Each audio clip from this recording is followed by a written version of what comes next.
सभी विजेताओं को मेरा सलाम। मेरा नाम है दिनेश गौतम। आपकी नवनिर्माण एकेडमी में मैं आपका स्वागत करता हूं। हमने कर रखी है एक सीरीज स्टार्ट जो है गणित के प्रश्नों की। हम रोज गणित के ऐसे प्रश्न कराते हैं जो कम से कम 4 बार से ज्यादा परीक्षाओं में पूछे जा चुके हो। ये जो प्रश्न है ये Uttar Pradesh police SI, SSC, GD और उत्तर प्रदेश पुलिस कांस्टेबल के लिए समान रूप से महत्वपूर्ण प्रश्न है, या भारत की कोई भी परीक्षा आप दे रहे हो उन सभी परीक्षाओं के लिए बहुत ही अत्यंत महत्वपूर्ण प्रश्न है। इसी पैटर्न के क्वेश्चन आते हैं, उन्हीं पैटर्न के क्वेश्चन करा रहे हैं। तो जरा देखिए पहला क्वेश्चन हम लोग देखते हैं। आज का पहला क्वेश्चन है ए और बी की वर्तमान आयु का अनुपात 5:6 है। 7 वर्ष बाद यह अनुपात 6:7 हो जाएगा। आज से 7 वर्ष के बाद यही अनुपात बदल जाएगा, 6:7 हो जाएगा। तो ए की वर्तमान आयु बताओ। इसमें ए की वर्तमान आयु भी पूछी जा सकती है, बी की वर्तमान आयु भी पूछी जा सकती है। तो कौन कौन से प्रश्न पूछे जा सकते हैं? ए की वर्तमान आयु, बी की वर्तमान आयु और ए और बी की आयु का योग, ए और बी की आयु का योग और ए और बी की आयु का अंतर भी पूछा जा सकता है इस तरह के सवालों में। तो इस पर 4 प्रकार के सवाल बन सकते हैं जो कि आपको बोर्ड पर दिखाई दे रहे हैं। एक तीसरा आदमी और जोड़ दिया जा सकता है ऐसे सवालों में और उसके बारे में भी चीजें पूछी जा सकती हैं। तो ये सारी चीजें हम याद करके बताएंगे अभी आपको। जरा गौर से देखिए, बहुत ही अच्छा प्रश्न है। तो ये देखिए जरा, यहाँ पर हम देखते हैं इन प्रश्नों को हम लोग कर देते हैं अलग। हमने जो प्रश्न पूछा है उसको रहने देते हैं 10 का 10। जरा देखिए ए और बी की वर्तमान आयु का अनुपात, ए और बी की वर्तमान आयु का अनुपात 5:6 है। आप ऐसा भी कर सकते हैं, ए की आयु 5x है तथा बी की आयु 6x है। ऐसा ही मान लें प्रारंभ में। इसकी और भी विधियां हैं, शॉर्टकट है, वो मैं बता दूंगा। पहले आप कन्वेंशनल जो कि पारंपरिक तरीका से सीख लें। तो ए की आयु और बी की आयु, ऐसा पहले भी मैं एक क्वेश्चन करा चुका हूं। 5x है ए की आयु और 6x है बी की आयु। जरा गौर से देख लीजिए, ए की आयु ये हो गई और बी की आयु ये हो गई। ये कह रहा है कि आज से 7 वर्ष बाद ए की वर्तमान आयु ये है, बी की वर्तमान आयु ये है। आज से 7 वर्ष के बाद इसमें 7 जोड़ देते हैं और इसमें भी 7 जोड़ देते हैं। आज से 7 वर्ष के बाद इनकी आयु इतनी हो जाएगी। तो ये जो आयु होगी इसका जो अनुपात होगा वो अनुपात, नया अनुपात 6:7 हो जाएगा, 6/7 हो जाएगा। आपको ऐसा समझना है जिसकी आयु इस समय 5 है उसकी 6 हो जाएगी, जिसकी 6 है उसकी 7 हो जाएगी। इसमें हम लोग क्रॉस मल्टीप्लाई करते हैं जनरली। तो देखिए यहाँ से आगे बढ़ता है सवाल। 7 की जब गुणा यहाँ पे करोगे तो 7 पंजे 35x प्लस 7 की गुणा जब 7 में करोगे तो 49 बराबर 6 की गुणा इधर कर लीजिए, 6×6 36x और 6×7 42। जरा गौर से देख लो, प्लस 42। हमने इसकी गुणा यहाँ कर दी और इसकी गुणा यहाँ कर दी। जरा गौर से देखिए इस सवाल को, जरा गौर से देखिए आप। यहाँ पर जो कैलकुलेशन होती है, यहाँ पर तो है 35x और यहाँ पर है 36x। तो हम लोग क्या कर देते हैं, 36x माइनस 35x एक तरफ कर लिया और हमने 49 माइनस 42 एक तरफ कर लिया। तो ये आ गया x, इन दोनों का अंतर, और यहाँ पे आ गया 7। तो आप देखिए जरा बोर्ड की तरफ, जो वैल्यू है x की, वो वैल्यू है इस समय 7। x की वैल्यू आ चुकी है 7। तो जब x की वैल्यू आ चुकी है 7 और हमसे पूछी गई है a की वैल्यू, a की वर्तमान आयु, तो जरा देखिए a की वर्तमान आयु कहाँ पर है? a की वर्तमान आयु है 5x। ये क्वेश्चन हमसे पूछा गया है। तो a की वर्तमान आयु जो है, जो 5x है, तो 5x बराबर 5×7 35। इसका उत्तर आ गया है 35। ये इसका उत्तर है। जरा देख लीजिए, पहला विकल्प इसका उत्तर है। इसके बाद b देख लीजिए। यदि आपसे पूछा गया होता b तो 6x, तो 6x का मतलब है 6×7 और 6×7 42। बी की आयु है 42 वर्ष। ए और बी की वर्तमान आयु कितनी होगी? योग क्या होगा? इन दोनों को जोड़ देंगे तो दोनों की आयु का योग निकल के आ जाएगा। अंतर क्या होगा? इन दोनों को घटा देंगे तो दोनों की आयु का अंतर भी ज्ञात हो जाएगा। इससे कोई और प्रश्न भी जो है बनाया जा सकता है, एग्जामिनर बना सकता है। जरा देखते हैं क्या इस सवाल को इतना लंबा करना आवश्यक है या हम इसमें कुछ और भी कर सकते हैं? तो प्यारे बच्चों, मैं एक चीज आपको बता दूं, आप मेरे कहने से आज ही जो भी पुस्तिका गणित की आपके पास हो चाहिए, वहां से ऐसे 3-4 क्वेश्चन और खोज निकालिए जिसमें हर पुस्तिका में ऐसे सवाल मिलेंगे कि 2 लोगों की वर्तमान आयु इतनी है, आज से इतने वर्ष के बाद इनकी आयु इतनी हो जाएगी, और उन प्रश्नों को इस क्वेश्चन के नीचे लिख के एक जगह इकट्ठा करके उन प्रश्नों का हल बना लीजिए। आपको तुरंत पता चल जाएगा कि कहाँ कौन सी संख्या रखनी होगी। इससे आपका अभ्यास हो जाएगा, आपकी रफ्तार भी बढ़ जाएगी। वही आवश्यक है। आपका पेपर बहुत तेजी के साथ नजदीक आ रहा है, आप अनुमान नहीं लगा सकते कि पेपर कितनी जल्दी हो जाएगा। तो मेरा अनुरोध आप लोगों से यह है कि आप अभ्यास करिए, इस तरीके से अभ्यास करिए जिस तरीके से मैं बता रहा हूं। सॉरी। तो जरा देखते हैं क्या इस सवाल को इतना लंबा करना जरूरी है। मैं तो आपसे कहता हूं कि कितना भी लंबा करना पड़ जाए, लेकिन सवाल तो हो जाना चाहिए। ये सवाल चाहे कितना भी लंबा करना पड़ जाए, यदि पेपर में आए तो पहली बात तो ये सवाल हो जाना चाहिए, और ये बात बाद में शुरू होगी कि क्या सवाल जल्दी हो सकता है। जरा देखो, ये सवाल बहुत जल्दी भी किया जा सकता है। देखें जरा, 2 लोग हैं, 2 लोग हैं, ए और बी, ए और बी 2 लोग हैं। इन लोगों की जो आयु का अनुपात है वो है 5:6। देख लीजिए, 5:6 है, और 7 वर्ष के बाद यह अनुपात 6:7 हो जाएगा। जरा देख लो। तो मैं ये कहना चाहता हूं ए के बारे में, ए के बारे में जरा देखिए, ए के बारे में जरा देखिए, 5 से 6 तक जाने में कितनी बढ़ोतरी हो रही है। 1 यूनिट की बढ़ोतरी होती है, उसी प्रकार 6 से 7 तक जाने में कितने की बढ़ोतरी होती है, 1 की बढ़ोतरी होती है। जरा देख लो, 5:6 से 6:7 हो गया। ये ए है और ये बी है। ये 7 वर्ष बाद की कहानी है। ये जो कहानी है 7 वर्ष बाद की कहानी है। ये कहानी 7 वर्ष बाद की कहानी है। ए की आयु 5 है तो 6 हो गई, बी की आयु 6 है तो 7 हो गई। 1 यूनिट बढ़ गया, याद रखना। देखो, 1 यूनिट बढ़ा है, ए की आयु में 1 यूनिट बढ़ा है। तो 1 यूनिट जो बढ़ी है, ये जो बढ़ी है यहां से यहां तक, ये ही 7 वर्ष के बराबर है। तो 1 यूनिट बराबर 7। जरा देख लो, 1 यूनिट बराबर 7। तो बी, ए की आयु है कितनी, ए की आयु 5 है, तो 5 यूनिट बराबर 35। ये सवाल ऐसे भी हो सकता है। तो उत्तर आ रहा है 35। अब बजाओ ताली, ठोको ताली। कैसा लगा आइडिया? बेहतरीन वाला सवाल है। ऐसे सवाल पेपरों में निरंतर आते रहते हैं। अपने अनसोल्ड पेपर उठाकर देखिए, प्रीवियस ईयर के क्वेश्चन पेपर उठाकर देखिए। यदि आप Uttar Pradesh police, SSC GD की पुलिस कांस्टेबल और एसएससी जीडी की प्रिपरेशन कर रहे हैं तो ये क्लासेस आपके लिए अमृत है, अमृत। इसी पैटर्न पर सवाल आते हैं, यही सवाल आपको पेपर में मिलेंगे। पता नहीं कौन सा सवाल आपको पेपर में जाके 10 का 10, डिट्टो का डिट्टो मिल जाए, आप नहीं जानते। इसलिए तैयारी करते चले जाओ प्यारे बच्चों, बढ़ते चले जाओ। यकीन करो हमारा, हम पसीना बहा रहे हैं आपके लिए। ये मेहनत है, ये रंग लानी चाहिए, आप भी पसीना बहाइए।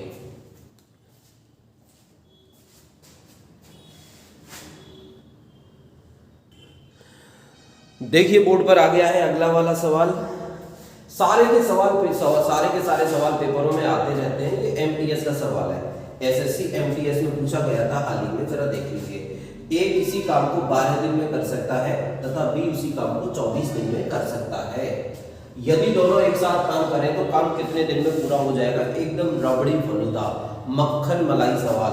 देखिए, ए किसी काम को, यदि ए अकेला किसी काम को करे तो वह काम 12 दिन में होगा। बी अगर उसके साथ काम पर लग जाए तो यही काम 24 दिन में पूरा होगा। याद रखना, ये इनके दिन हैं। तो ए जल्दी जल्दी काम करता है तथा बी धीरे धीरे काम करता है। ए ज्यादा काम करता है, बी कम काम करता है। तो इन दोनों का एलसीएम लेने वाली एक विधि होती है, जो एलसीएम विधि होती है बी। एलसीएम विधि का मतलब है 24 दिन।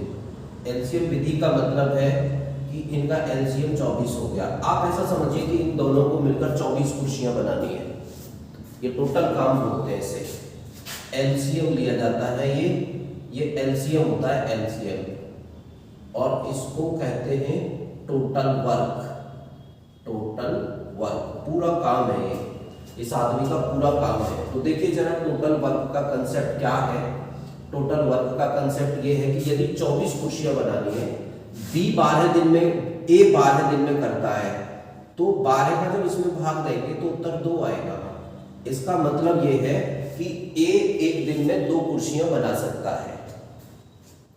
जब बी का काम भाग देंगे, इसमें 24 का भाग देंगे तो 1 आएगा। इसका मतलब 24 कुर्सी बनानी है, बी 24 दिन में कर पाता है, तो बी एक दिन में 1 कुर्सी बना पाता है। याद रखना है आपको, ए एक दिन में 2 कुर्सी बनाता है, बी एक दिन में 1 कुर्सी बनाता है। दोनों मिलकर काम करते हैं, तो एक दिन में ए 2 कुर्सी बनाएगा तथा बी 1 कुर्सी बनाएगा। दोनों मिलकर एक दिन में 3 कुर्सियां बना लेंगे। ठीक है, तो हमको ऐसे सवाल हम निकालेंगे, ए और बी जो है पूरा जो काम करेंगे, ए और बी पूरा जो काम करेंगे, तो ये पूरा काम कर पाएंगे 24 बटे दोनों की क्षमता 2 + 1। ये ए के द्वारा बनाई गई कुर्सियां हैं, ये बी के द्वारा बनाई गई कुर्सियां हैं, 2 और 1 3, तो ये हो गया 24 बटे 3, 3 से काट दीजिए इसको, ये 8 बार कट जाएगा और इसका उत्तर आ गया बी फॉर बॉय। यदि दोनों मिलकर काम करें तो यह काम 8 दिन में खत्म हो जाएगा। दोनों मिलकर इस काम को 8 दिन में पूरा कर लेंगे। बताइए ये विधि कैसी लगी। इस तरीके के सवालों को खत्म करने की एक और भी विधि है। अगर आपको इसमें कोई दिक्कत हो तो आप इसे धीरे धीरे दोबारा से वीडियो को पॉज कर करके देख लेना। तो देखते हैं जरा और क्या विधि है। जब 2 लोगों की कंडीशन हो, जब 2 लोगों की कंडीशन हो तो दिन बराबर मतलब समय बराबर 2xy बटे x + y। देख लीजिए, तो 2xy का मतलब क्या हुआ, 2 गुणा 12 गुणा 24 बटे 12 + 24। ऊपर गुणा करनी है, नीचे जोड़ना है। तो देख लीजिए जरा, 2 गुणा 12 गुणा 24 बटे 36। देखिए 12 तिया 36, ठीक है, 12 तिया 36, 12 तिया 36 और 3 अट्ठे 24, 3 अट्ठे 24।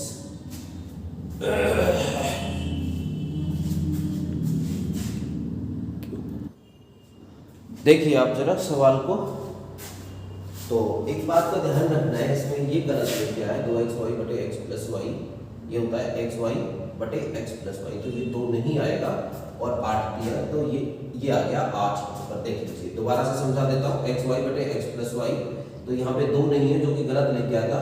12 गुणा 24 बटे 12 + 24, तो हमने इसको देख लिया, इससे हल कर लिया। 12 तिया 36 3 बार और 3 से ये 3 अट्ठे 24, तो भी आ गया। उम्मीद है आपको ये विधि भी समझ में आ गई होगी, परंतु याद रखना है, इसमें एक चीज नोट लिख लीजिए, इसमें एक चीज नोट लिख लीजिए, ये नोट लिख लीजिए। चलो वो हम सवाल के माध्यम से ही समझाएंगे, यहाँ पर कोई नोट नहीं लिखना है, ठीक है। तो कैसा लगा सवाल जरा लिखकर बताइए, लाइक करिए, सब्सक्राइब करिए। देखिए मित्रों, ये सवाल आ गया है बोर्ड पर आपके लिए, आज की क्लास का तीसरा सवाल। बोर्ड पर मैंने मेंशन भी किया है, ये सवाल कब पूछा गया था। देखिए ये पिछली जो यूपीएसआई की परीक्षा हुई थी उसमें ये सवाल पूछा गया था। एक बड़ा कंसेप्ट है ये, शेषफल प्रमेय कहते हैं इसे, संख्या पद्धति का सवाल है। तो जरा देख लीजिए, 17 की घात 200 में यदि 18 से भाग दें, 17 की घात 200 में यदि 18 से भाग दें तो शेषफल क्या होगा, ये सवाल है। ये सवाल बिल्कुल 2 सेकंड के सवाल है, पलक झपकते ही सवाल हो जाते हैं, पढ़ते पढ़ते ही हो जाते हैं। जरा देख लीजिए, इससे पहले आपको एक चीज तो समझनी पड़ेगी। देखिए मैं ये चीज बता देता हूं कि यदि जैसे ये सवाल दिए, कोई और सवाल होता जैसे 17 है, 17 और 17 में 18 का यदि भाग दें तो इसके 2 कंसेप्ट होंगे। पहला कंसेप्ट तो होगा ये वाला कंसेप्ट, कि देखिए 17 शेष बचेगा। यदि हम इसमें माइनस शेष ढूंढने लगे तो -1 भी शेष बचेगा, -1 भी शेष बचेगा।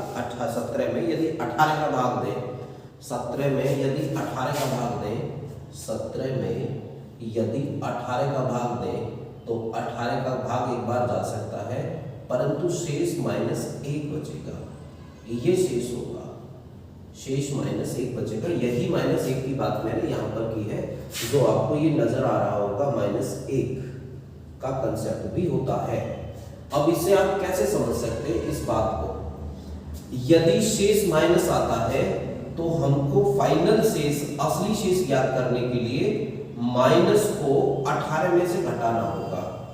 देखिए तो उत्तर आ गया 17, तो फिर यही आ गया है। आपको एक चीज और याद रखनी है कि शेष कभी नेगेटिव नहीं होता, लेकिन अपने सवाल ज्ञात करने के लिए हमको ये चीज सीखनी पड़ती है। मैं एक और उदाहरण के साथ आपको समझाना चाहूंगा यही चीज, एक और उदाहरण के साथ मैं आपको समझाना चाहूंगा यही चीज कि यदि 101 में 100 का भाग देते हैं, 102 का भाग देते हैं, 102 का भाग देते हैं, याद रखना है जब ऊपर वाली संख्या छोटी है नीचे वाली संख्या बड़ी है तो हमारे 2 शेषफल आएंगे। एक शेषफल तो होगा पॉजिटिव और एक होगा नेगेटिव। तो एक तो होगा +101, एक होगा 102 का भाग जब इसमें देंगे -1। तो जब हमें वास्तविक शेषफल निकालना होगा तो 102 में से 1 को घटा देंगे यदि हम इसकी मदद लेते हैं। तो ये कितना आ जाएगा? ये फिर 101 ही आ जाएगा। तो वही प्लस वाला शेषफल आ रहा है, जरा गौर से देख लीजिए। यही मैं आपको समझाने का प्रयास कर रहा हूँ सॉरी, यही चीज मैं आपने को समझाने का प्रयास कर रहा हूँ। जरा देखते हैं, यहाँ पर आते हैं, एक और उदाहरण लेते हैं। इसके लिए एक और उदाहरण लेते हैं कि अब हम जो है भाग देते हैं, हम करते हैं जो 17/18 है। तो इसमें हमने देखा शेषफल 17 आ रहा है। तो यदि हम 17 की घात 2 कर दें, अब ये देखिएगा आप जरा, 17 की घात 2 कर दें तो 17 का स्क्वायर हो गया है। 17 की घात यदि 2 कर दें तो शेषफल कितना आएगा? देखिए तो 17 की घात 2 का मतलब होगा 289, और 289 का भाग देते हैं 18 में। अब जरा देखो 289 का 18 में भाग देते हैं,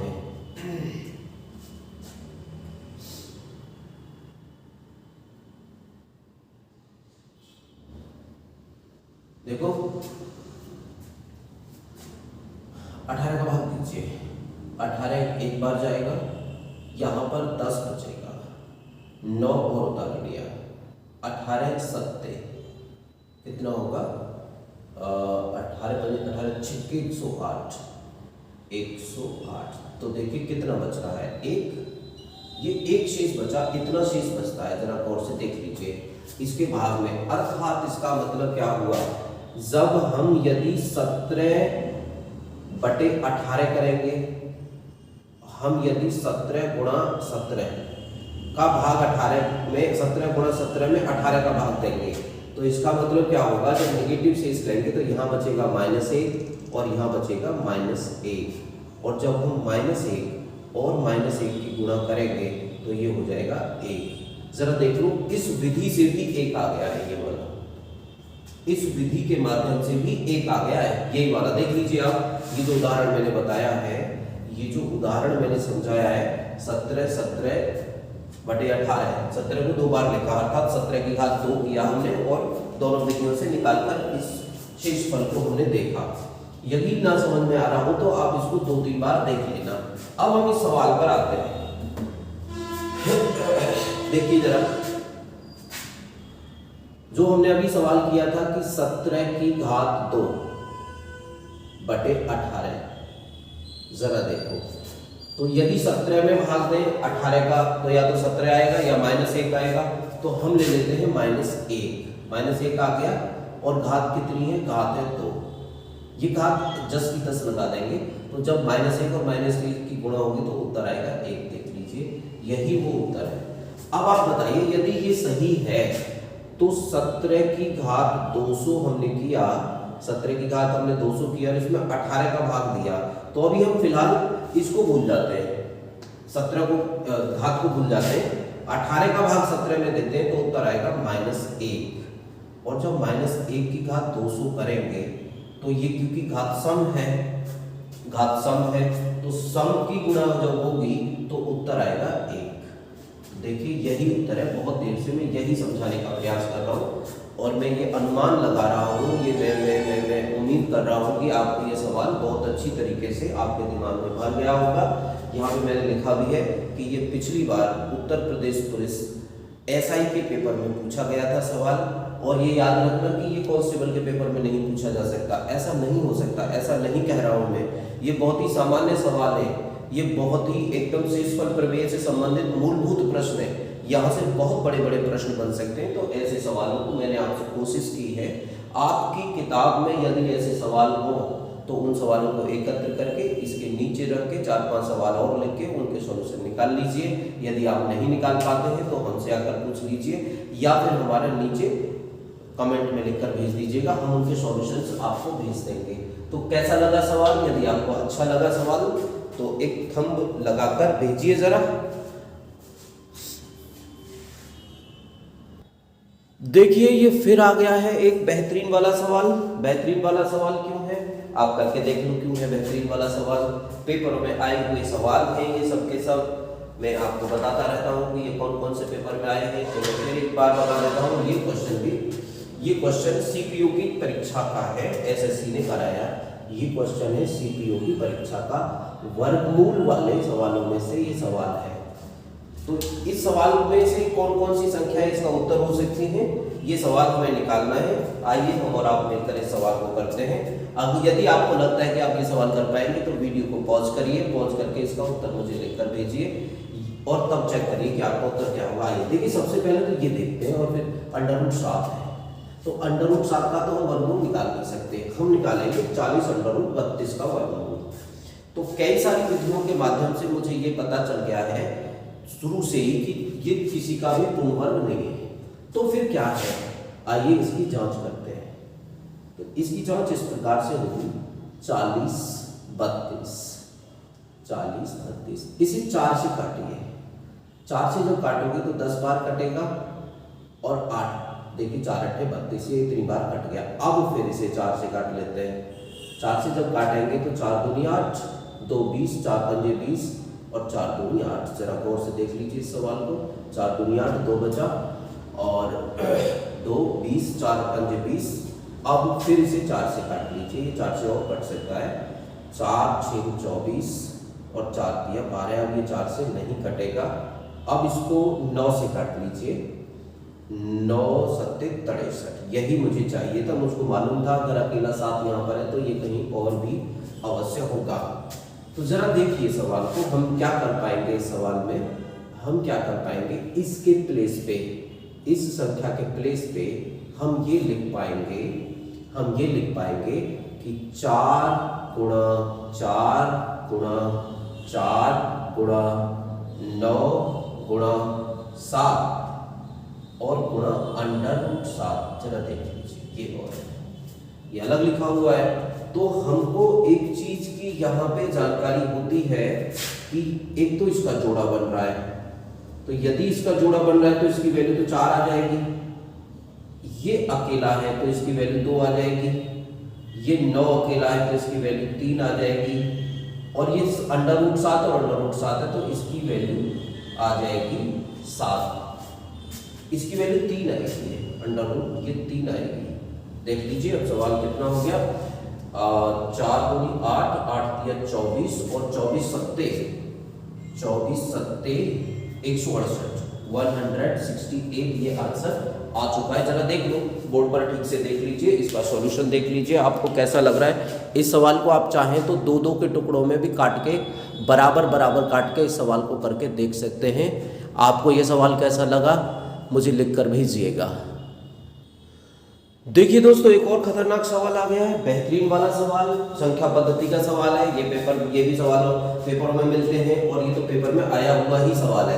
3 द्वारा विभाजित 3 लगातार संख्याओं का योग 45 है, तो सबसे छोटी संख्या कौन सी होगी, ज्ञात करो। तो सबसे छोटी संख्या कौन सी होगी, ज्ञात करो। जरा देख लीजिए, ये 3 संख्याएं दे रखी है, एक संख्या है, दूसरी संख्या ये है और तीसरी संख्या ये है। ठीक है, देखो 3 से विभाजित होने वाली एक संख्या तो x होगी, एक x प्लस 3 होगी और एक x प्लस 6 होगी। तीनों संख्याओं को जोड़ दो तो 3x प्लस 6 और 3 9, ये इन तीनों संख्याओं का योग आ जाएगा। तो 3x प्लस 6, 3x प्लस 9 बराबर 45 और 3x बराबर 36 और x बराबर 12। 3 से हमने इसे काट दिया, उत्तर आ गया है 12। तो हमारा उत्तर तो आ गया 12। देखो ये रहा सवाल। ठीक है, ये रहा उत्तर। उम्मीद है आपको समझ आ गया होगा। ये तो x वाली विधि है, ये भी सवाल, ये भी विधि कोई बुरी विधि नहीं है, बहुत अच्छी विधि है। अब हम दूसरे तरीके से देख लेते हैं सवाल को करना। 3 संख्याएं हैं, तीनों संख्याओं का जो योग है, तीनों संख्याओं का जो योग है 45 है। यदि संख्याएं 3 हैं, यदि संख्याएं 3 हैं तो 45 में 3 का भाग आप दे दीजिए। 45 में 3 का भाग देने के बाद उत्तर आएगा 15।